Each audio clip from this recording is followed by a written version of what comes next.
Fought in a Cold War in Star Trek VI, The Undiscovered Country. And Detective Bruce Willis is the last Boy Scout.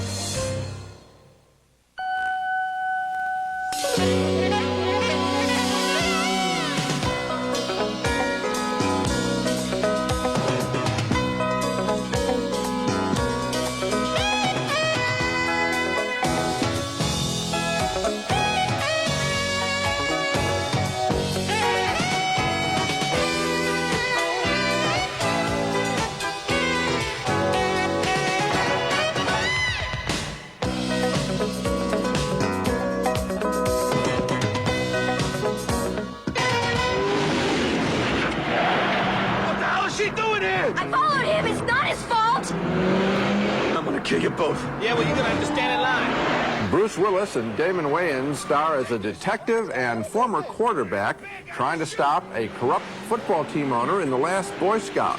One of the new holiday movies we'll be reviewing this week on Siskel and Ebert, along with Steven Spielberg's Peter Pan story, Hook. I'm Gene Siskel of the Chicago Tribune. And I'm Roger Ebert of the Chicago Sun-Times. Our first movie is named The Last Boy Scout, and this is one of those movies that inspires actually a very uneasy mix of feelings. On the one hand, it is well made. On the other hand, it's amazingly violent and obscene.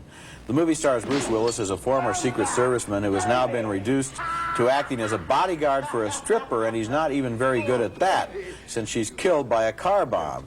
The stripper's boyfriend, played by Damon Wayans, is a disgraced former pro football player who was thrown out of the league for gambling. Looks like our evidence got blown up. I think we might have to get some more. Just won't let go, huh? You're like a dog with a frisbee. My girl's dead.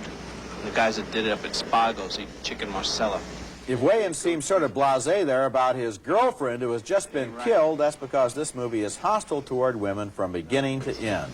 The only great relationships here are between buddies, like these two. $650. Yeah. They're pants. Yeah. You wear them. Yes.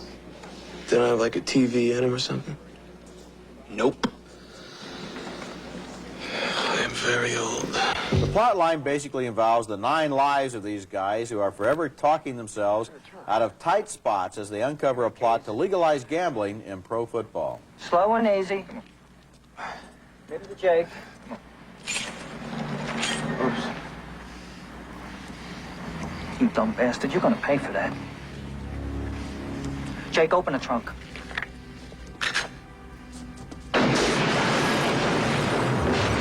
Bruce Willis has become a specialist in big-budget special effects movies like the Die Hard pictures and Hudson Hawk, and there's no shortage of expensive stunts in The Last Boy Scout.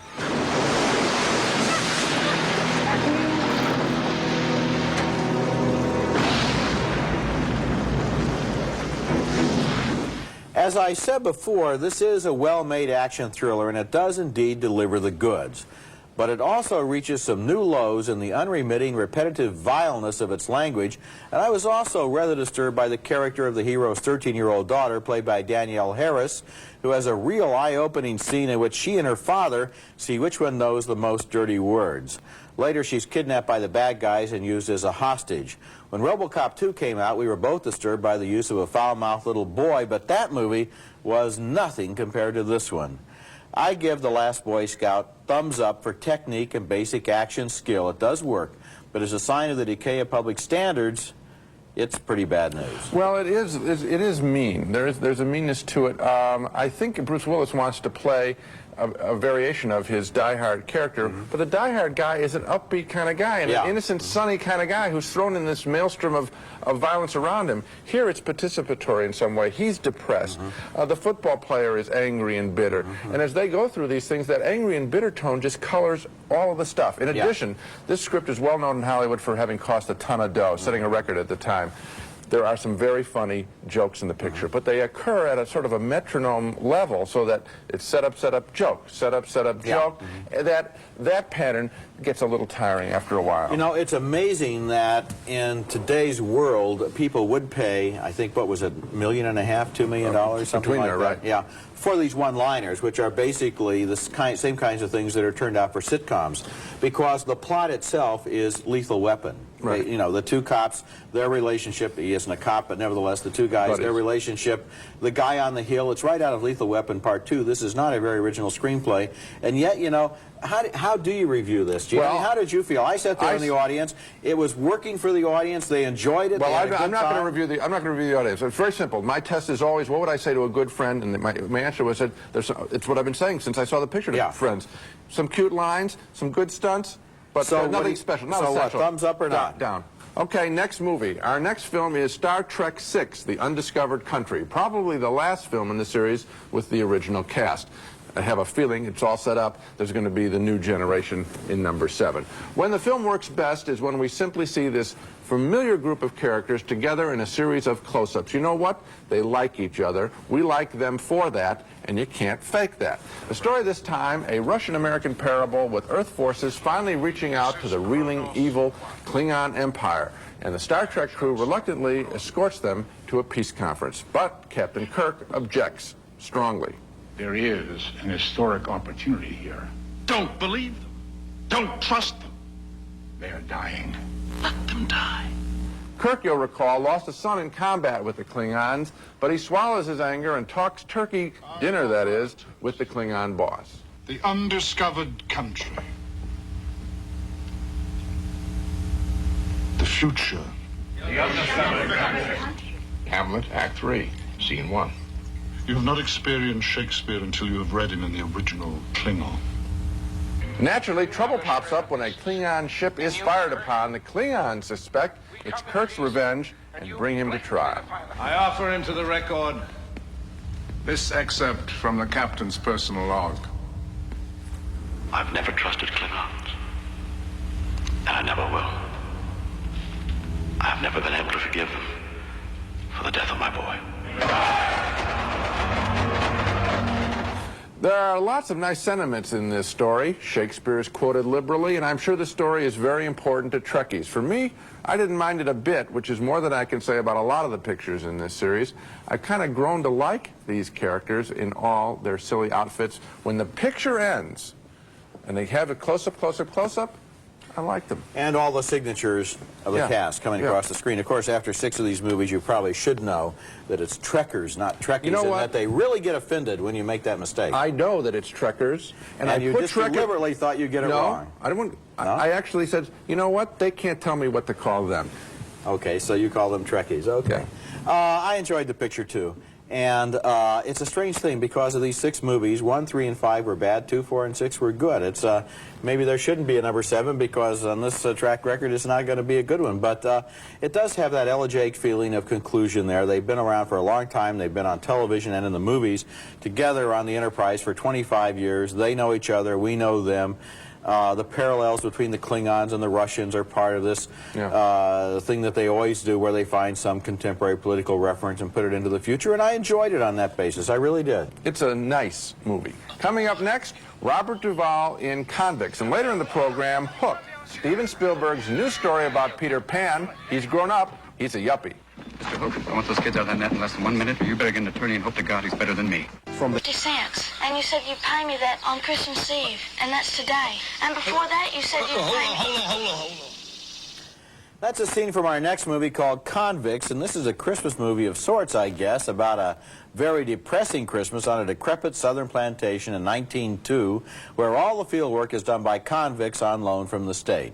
The story is seen through the eyes of a young boy, played by Lucas Haas, who's been working 6 months in the farm store and now is determined to get his wages. Well, Mr. Billy wants you to go into Harrison for Christmas. Well, I won't leave until Mr. Sol gets back.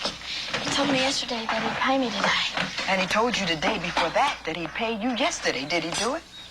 No. That's Starletta Dupois is one of the several former slaves who still live on the plantation. She and her husband, played by James Earl Jones, actually run the place because of the increasing senility of its owner, played by Robert Duvall. Tell that a woman. No, sir.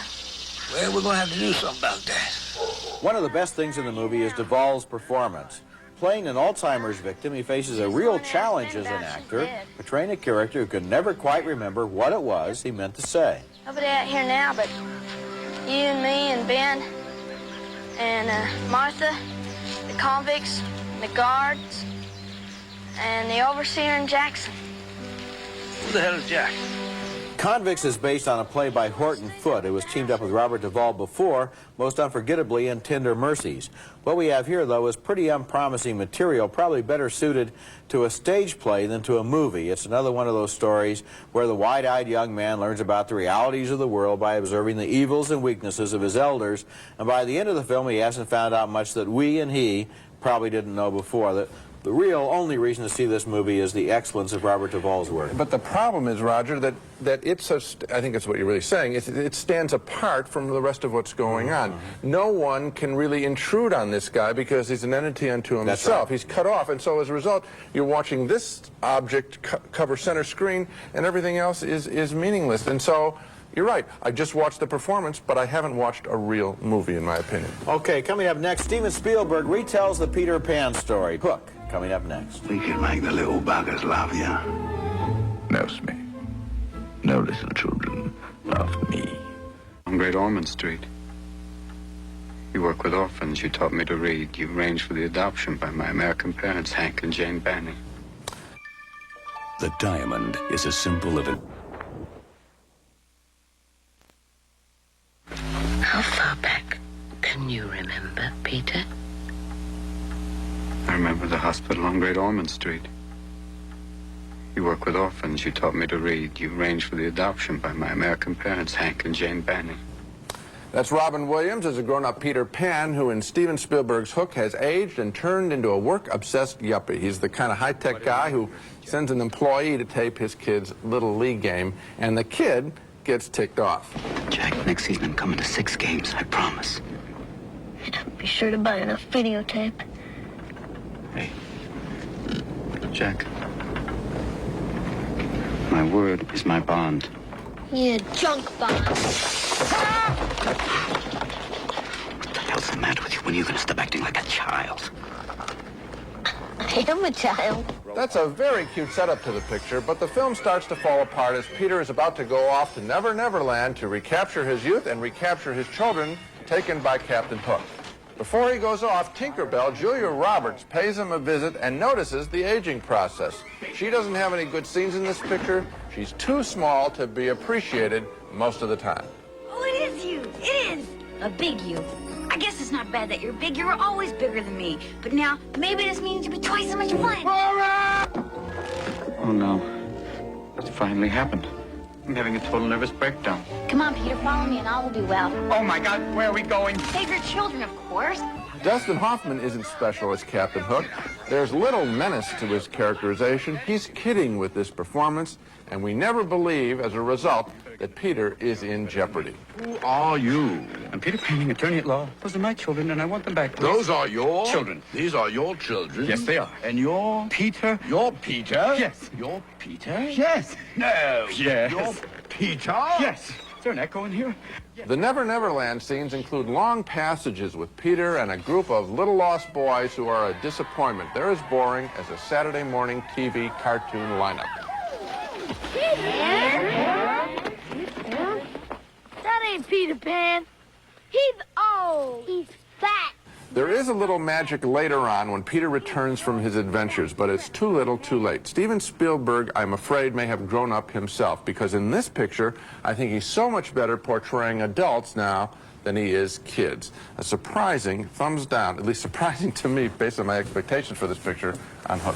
And I give it thumbs down, too. You know, there's a truism in Hollywood that at some point executives start making movies that are really their own life story. And here what you have is a guy who's very successful, surrounded by big business, but is told that he has to recapture his youth in order to be successful. And that may be the way that Steven Spielberg feels, and it may be the reason he made this story, which is unbelievably cumbersome in terms of explaining why an adult, Robin Williams, has to go back and become Peter Pan again, and then how he comes back after he's been Peter Pan. It's so complicated that you really have to ask, why didn't Spielberg just make Peter Pan? Then everybody would be happy. You know, we interviewed him, I think it was a year and a half ago, and he had talked about a musical version of Peter Pan, and one thing this picture is really missing is music. I mean, I think that's an expectation that the audience has. Let me clarify what you're saying. You're saying that he needs a hit because his last couple pictures weren't big breakthroughs, and therefore, to be successful in some way, he has to go back and get that youthful quality that created E.T. and all those things. In a sense, and you know, another thing that I really felt was disappointing here was Neverland itself. It really that's the worst. It looks like a really crummy movie set, and the colors are even wrong. It's all red and brown. It ought to be green. It's green and blue and magical and sparkling from the air. Okay. And you get there and it looks like they're in the middle of a drought, and it's all crowded with extras, and too many props and too much money, and it doesn't look good. To those people who have said, but those pictures have been made, the cartoon series and Mary Martin and all that kind of stuff, I would say they could have made a modern Peter Pan. Make the Lost Boys a bunch of trainees in his corporate department. In other words, make it all modern in some way. I think by trying to do, I think what's happening here corporate-wise is hedging of bets. We'll do one story for the adults, and then we'll get a kid show audience picture in the middle with Neverland, and that part is a disaster. It's pretty dreary. Coming up next, the same actress plays two women who are sort of the same and sort of not the same in The Double Life of Veronique. Right out and trying to explain all of the mysteries of our next movie, which is named The Double Life of Veronique, but I think that would be missing the point. This movie is not a puzzle to be solved. It's more dreamy and meditative and one of the most beautiful films of the year. It stars Irene Jacob as two women, a Polish woman named Veronica and a French woman named Veronique, who are both wonderful singers, who both look exactly the same, who were both born on the same day, and who both have a heart condition. The two women never meet, but they almost do, as Veronique takes Veronica's photograph during a demonstration in Krakow.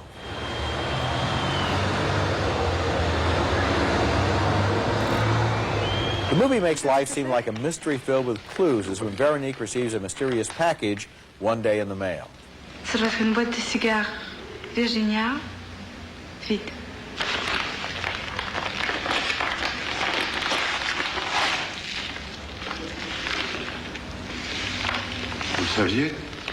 There's a moment during this scene when Veronique feels a momentary twinge of sadness, and the audience knows that something bad has happened to her spiritual twin in Poland. C'est pas moi. Si, c'est toi.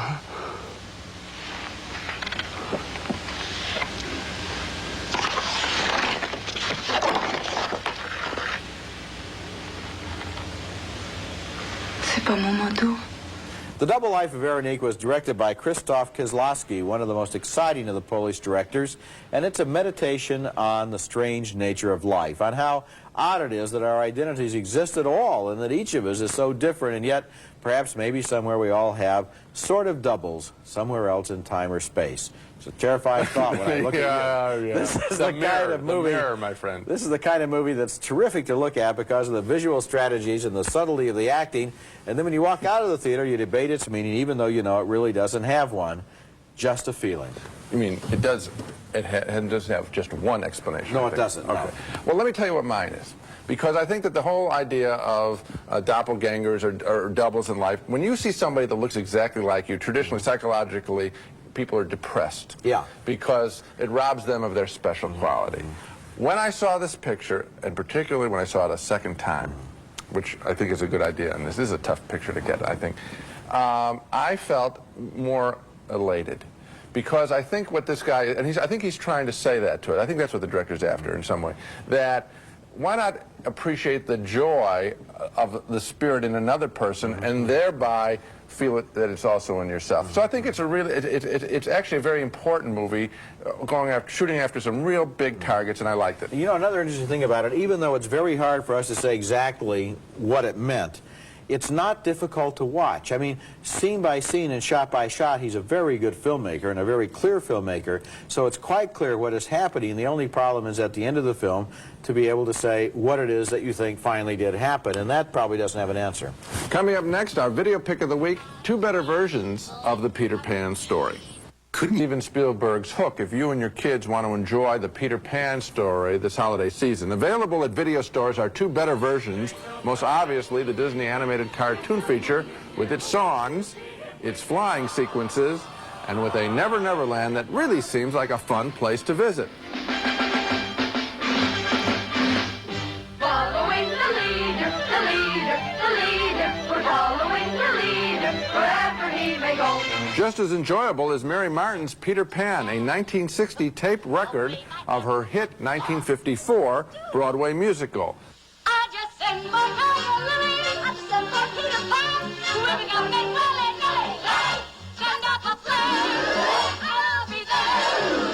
terrific. Both versions have the songs and the good fun in Never Never Land that I found missing in Hook. Now let's recap the movies we reviewed on this show. A split vote on The Last Boy Scout. Roger feels it works on an action level but deplores its bad taste.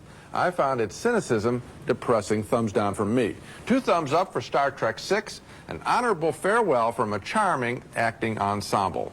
2 thumbs down for Horton Foote's Convicts. Although we both appreciated Robert Duvall's performance, it really doesn't add up to a movie.